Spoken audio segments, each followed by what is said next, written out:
Hello friend, welcome to the channel solution. आप देख रहे हैं हमारा experimental pharmacology computer assisted learning simulation software exclusive series.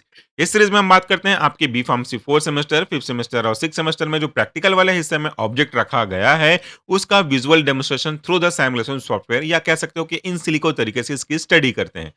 इन सबको करके दिखाने के लिए विजुअल डेमोन्स्ट्रेशन के लिए मैं जिस सॉफ्टवेयर का यूज कर रहा हूं इसे डेवलप किया है bureau for health and education status upliftment ने। और हमारा आज का ऑब्जेक्ट है to study the presence of pyrogen in given sample, या यूं कह सकते हो कि रैबिट पैरोजन टेस्ट। अलग अलग ऑब्जेक्ट हो सकते हैं लेकिन मेन प्रिंसिपल इसका एक ही रहेगा, हमें पैरोजन के प्रेजेंस या एब्सेंस का डिटर्मिनेशन करना है। इसके लिए हमें मूव करना होगा इंस्टीट्यूशनल पैनल पे। तो यहाँ पे एक ऑप्शन है क्लिक हियर का, इस पे आप क्लिक करेंगे तो आप पहुंच जाएंगे अपने इंस्टीट्यूट पैनल पे। यहाँ पे अभी नया फीचर आया है, चाहे तो आप टीचर लॉगिन क्रिएट कर सकते हैं, स्टूडेंट लॉगिन क्रिएट कर सकते हैं इंडिविजुअल स्टूडेंट के रेस्पेक्ट में, और फिर उसके बाद एक एक बच्चा अपना अपना लॉगिन करके अपना प्रैक्टिकल परफॉर्म कर सकता है। तो पूरी लिस्ट इनमें जो टीचर है या जो इंस्टीट्यूशन है उसको देखने को मिल जाएगा। तो जैसा मैंने कहा कि हमारा आज का जो ऑब्जेक्ट है वो पैरोजन टेस्ट के ऊपर है, तो चलिए लोकेट करते हैं कि हमारा ऑब्जेक्ट कहाँ पे मेंशन है। यहाँ पे आप देखेंगे रैबिट पैरोजन टेस्ट, तो हम इस बटन पे क्लिक करते हैं। इसके बाद रैबिट पैरोजन टेस्ट पे फिर से क्लिक करेंगे। To start experiment click here का एक ऑप्शन आएगा, इस पे हम क्लिक करेंगे। इसके बाद यहाँ पे आप देख सकते हो कि एक इंट्रोडक्शन आ रहा है।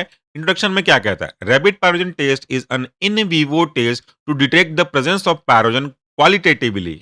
Rabbit have a similar pathogen tolerance as humans, so by observing the change in body temperature in rabbit, it is possible to make determination of the presence of pathogen. This method can detect non-bacterial endotoxin pyrogen as well as bacterial endotoxins. सीधा सा मतलब है कि जो rabbit का body system है और हमारा बॉडी सिस्टम है, दोनों लगभग लगभग एक जैसे रिस्पॉन्स प्रोड्यूस करते हैं पैरोजन के प्रेजेंस में। तो अगर आपको कोई सैंपल दिया गया है और अगर आपको ये पता करना है कि दिए गए सैंपल में कोई पैरोजन प्रेजेंट है कि नहीं है, ये पैरोजन इस केस में दोनों हो सकता है, या तो आपका बैक्टीरियल एंडोटॉक्सिन हो सकता है या तो नॉन बैक्टीरियल एंडोटॉक्सिन हो सकता है। तो अगर आप उसके सैंपल को इंट्रोड्यूस करेंगे अपने रैबिट में, तो रैबिट तुरंत रिस्पॉन्स करेगा इफ पैरोजन इज प्रेजेंस, जिससे उसका बॉडी टेम्परेचर इंक्रीज होना शुरू हो जाएगा। इससे ये जज करना कि दिए गए सैंपल में पैरोजन प्रेजेंट था कि नहीं था बड़ा आसान हो जाएगा। ये आपका इंट्रोडक्शन है। अब मैं आपको थोड़ा सा प्रिंसिपल बता दूं इस चीज का।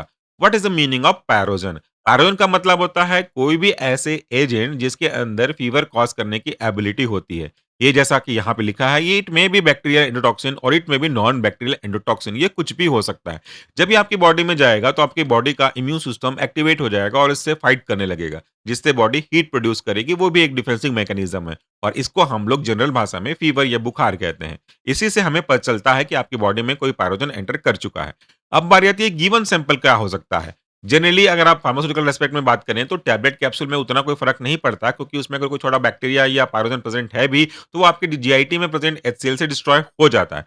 मेन फर्क पड़ता है आपके पैरेंटल प्रोडक्ट से। आईवी, आईएम, एससी, इन पे फर्क पड़ेगा। इनमें भी अगर कंपेयर करूं तो आईवी पे ज्यादा ही फर्क पड़ेगा। तो अगर किसी कंपनी ने आईवी प्रिपरेशन बनाई हुई है और उनको ये डाउट है कि इसमें कोई पैरोजन हो सकता है, या आपका काम है इवैल्यूएशन करना, वो चलता रहता है आईपीक्यूसी में, तो वो बीच बीच में सब चीजों को चेक करते रहते हैं। तो अगर हम ये पता करना चाहें कि दिए गए पैरेंटल सैंपल पे पैरोजन प्रेजेंट है कि नहीं, तो क्या करना चाहिए? हमें उसमें से सैंपल लेना होगा, उसको रैबिट के ईयर में इंट्रोड्यूस करना होगा, क्योंकि वहीं पे वेन अच्छे से एक्सपोज होता है। फिर हमें उसका बॉडी टेम्परेचर में चेंजेस को नोट करना होगा। चेंजेस को नोट करने के लिए ये तो आवश्यक होगा कि आप इनिशियल टेम्परेचर पहले नोट करेंगे, यानी कि ड्रग देने के पहले। ड्रग का मतलब यहाँ पे दो चीजों से समझिएगा। ड्रग मतलब वो तो पैरेंटल प्रोडक्ट है ही है, तो वही ड्रग है, और सैंपल भी वही है। यहाँ पे अलग से कोई ड्रग नहीं दिया। एंटीपायरेटिक एक्टिविटी हम चेक नहीं कर रहे हैं, याद रखिएगा। हम यहाँ पे प्रेजेंस ऑफ पैरोजन चेक कर रहे हैं। अगर एंटीबायोटिक चेक करना होता तो हम अपना कोई भी एंटीबायोटिक ड्रग, सपोज पैरास्टामोल, वो दे करके चेक करते। ये ऑब्जेक्ट नहीं है, हमें पैरोजन प्रेजेंस या अब्सेंस इसको चेक करना है। तो सैंपल भी वही है, ऑब्वियसली वो ड्रग भी वही है। ठीक है, अब आपको समझ में आ गया। हम इसके प्रोसीजर पे चलते हैं। प्रोसीजर में सबसे पहले क्या है, ऑब्जर्वेशन के अकॉर्डिंगली इंट्रोडक्शन यहाँ पे दिया हुआ, प्रिकॉशन दिया हुआ है। प्रिकॉशन को पहले पढ़ लेते हैं, फिर प्रोसीजर बताऊंगा। प्रिकॉशंस में लिखा हुआ है rabbit must be healthy and mature. ठीक है, New Zealand or begin white only have to be used. Any sex of rabbit can be used. Must be individually housed between 20 and 23 degrees centigrade. Their body temperature should not very more than plus minus 3 degree centigrade, यानी कि सभी rabbit का body temperature एक दूसरे के साथ बहुत ज्यादा 3 डिग्री सेंटीग्रेड से ऊपर या उससे नीचे नहीं फ्लक्चुएट करना चाहिए। Atmosphere should be free from disturbance, कोई भी तरह का डिस्टर्बेंस उसके आसपास नहीं होना चाहिए। Equipment and material use in test जैसे ग्लासवेयर, सिरिंज, नीडल, ये सब फ्री फ्रॉम पैरोजन होना चाहिए। हाँ, ये तो महत्वपूर्ण इंस्ट्रक्शन है कि पता चल रहा है कि आपके सैंपल में भले पैरोजन ना हो, लेकिन जो आप मटेरियल यूज कर रहे हैं उसमें पैरोजन है, तो फिर वो तो आपके रिजल्ट को गड़बड़ कर ही देगा, इसलिए कभी इसका ध्यान रखिएगा। उसके बाद है retain boxes should be comfortable as much as possible. Thermostat और thermostat probe should be available, ताकि आप उसको चेक कर सको बॉडी टेम्परेचर कितना हो रहा है थर्मोमीटर के साथ में। पहले ये टेम्परेचर को चेक करने के लिए मशीन यूज नहीं करते थे, थर्मोमीटर यूज करते थे, बट आजकल थर्मो प्रोब यूज करने लगे हैं। ठीक है, तो ये हो गया आपका इंट्रोडक्शन प्रिकॉशन। अब हम इसे क्लोज करते हैं, अब चलते हैं हम अपने एक्सपेरिमेंट पे। तो मैं आपको प्रोसीजर बता रहा था, यहाँ भी आप देख सकते हैं। एनिमल को वे करेंगे, वे करने के बाद 2 ग्रुप में डिवाइड कर देंगे। एक ग्रुप में 3 एनिमल होंगे, उसके बाद एक-एक करके अपने सब्सटेंस को इंट्रोड्यूस करेंगे, जिसमें आपको टेस्ट करना है। दूसरा ग्रुप ऐसा का ऐसा रहेगा। अब उनका इनिशियल बॉडी टेम्परेचर हम नोट कर लेंगे कि ड्रग देने से पहले, ड्रग मतलब फिर से क्लियर करूँ, सैंपल देने से पहले कितना था, उसके बाद फिर से चेक करेंगे कितना हुआ। अगर बढ़ रहा है, मतलब दिए गए सैंपल में आपका पैरोजन है, और अगर नहीं बढ़ रहा है, तो पैरोजन नहीं है। इसे करते हैं क्लोज। क्लिक करते हैं एडमिनिस्टर बटन पे। एडमिनिस्टर बटन पे क्लिक करेंगे तो देख रहे हैं आप कि आपके रैबिट को थोड़ा-सा क्लियर कर दिया जा रहा है, हेयर को वहाँ से हटाया जा रहा है, हल्का-सा स्क्रैच करके। उसके बाद उन्हें हम एंटीसेप्टिक दे करके कंटामिनेशन फ्री कर रहे हैं। उसके बाद आप देख पा रहे हैं कि वेन बहुत क्लियरली विजुअलाइज़ हो रहा है, अच्छे से दिख पा रहा है। तो इसमें हम स्मॉल नीडल, इंसुलिन नीडल की सहायता से अपने दिए गए सैंपल को इंट्रोड्यूस कर रहे हैं। ये सैंपल मोस्ट प्रोबेबली जो मैं कह रहा हूँ, आपका प्रिपरेशन ही होगा, वो एक ड्रग ही था पहले, उसका हम इवैल्यूएशन कर रहे हैं। इसको देने के बाद आप उसको एडमिनिस्टर करोगे। नॉर्मल बॉडी टेम्परेचर तो हमने पहले ही नोट कर रखा था। अब हम इसको दोनों को अलग-अलग ग्रुप में डिवाइड कर देंगे, ठीक है? एक ग्रुप को हम अपना वो सैंपल देंगे, व्हीकल वो देंगे जिसमें ऑब्वियसली कोई पैरोजन प्रेजेंस नहीं है, इसकी पुष्टि हो चुकी है, और दूसरे ग्रुप में आप अपने टेस्ट को दोगे। इस तरीके से हमने 2 ग्रुप में डिवाइड कर दिया। अब करते हैं एक-एक करके क्लिक। तो व्हीकल ट्रीटेड ग्रुप को मैं क्लिक कर रहा हूँ। इसके रेक्टल रूट से थर्मामीटर से आप टेम्परेचर नोट करेंगे। ये पहले हुआ करता था, अब इसकी जगह प्रोब यूज कर रहे हैं ताकि उसको कोई डिस्कम्फर्ट ना हो। थर्मामीटर में लिक्विड पैराफिन डालिएगा, इंसर्ट करने में आसानी होगी। इसके बाद इसमें प्रोसीजर में दिया नहीं, बट ये मेंशन रहता है।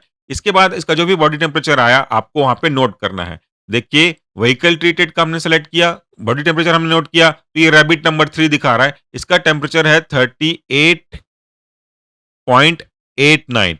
आपने इसे चेक किया, उसके बाद आप क्लिक करेंगे अनदर रैबिट पे। इसका बॉडी टेम्परेचर जो भी आएगा वो आप यहाँ पे नोट करेंगे। ये ऑलरेडी पहले से आपको दिखा रहा है इसके बॉडी टेम्परेचर कितना है।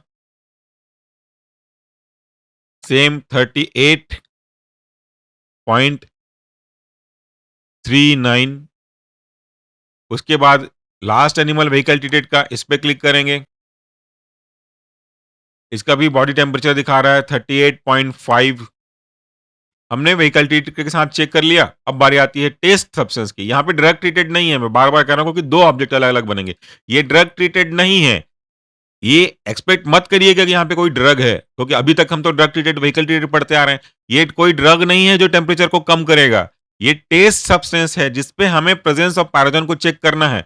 तो अगर पैरोजन है तो टेम्परेचर बढ़ेगा, उम्मीद रखिएगा नहीं कि घटेगा, क्योंकि ड्रग नहीं है। अब हम क्लिक करते हैं रैबिट पे।